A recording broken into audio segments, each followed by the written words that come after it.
মাননীয় সদস্যবৃন্দ,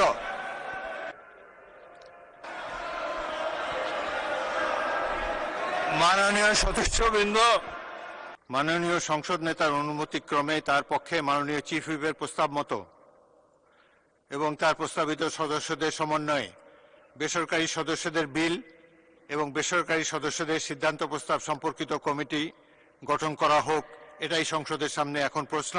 যারা এই প্রস্তাবের পক্ষে আছেন তারা হ্যাঁ বলুন, যারা প্রস্তাবের বিপক্ষে আছেন তারা না বলুন। আমার মনে হয় হ্যাঁ জয়যুক্ত হয়েছে, হ্যাঁ জয়যুক্ত হয়েছে, হ্যাঁ জয়যুক্ত হয়েছে।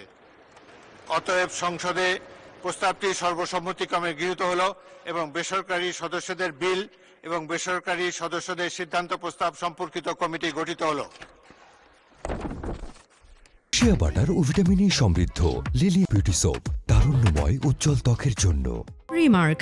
মাননীয় সদস্যবৃন্দ, দিনের কর্মসূচি অনুযায়ী এখন মাননীয় রাষ্ট্রপতির ভাষণ।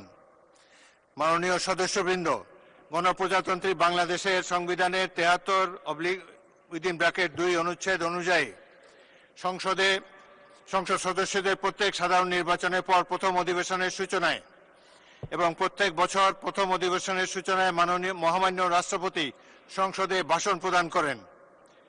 মাননীয় সদস্যবৃন্দ, কিছুক্ষণের মধ্যে গণপ্রজাতন্ত্রী বাংলাদেশের মহামান্য রাষ্ট্রপতি জনাব মোহাম্মদ শাহাবুদ্দিন ত্রয়োদশ জাতীয় সংসদের প্রথম অধিবেশনের সূচনায় ভাষণ প্রদানের জন্য সংসদ কক্ষে আগমন করবেন।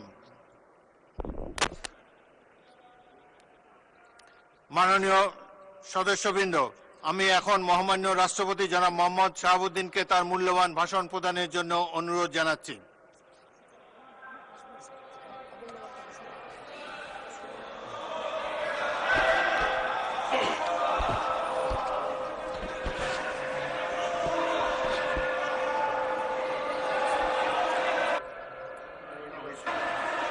মাননীয়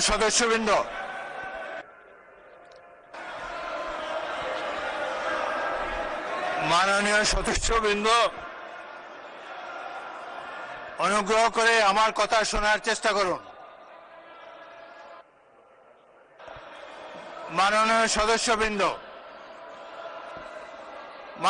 সদস্যবৃন্দ, আমরা মহান জাতীয় সংসদে কার্যপ্রণালী বিধি, সংবিধান এবং রেওয়াজসমূহ অনুসরণ করতে চাই। আপনারা এখানে কোনো খারাপ প্রেসিডেন্স উত্থাপন করবেন না। দয়া করে আপনাদের আসনে বসুন এবং মহামান্য রাষ্ট্রপতির ভাষণ শোনার জন্য অপেক্ষা করুন।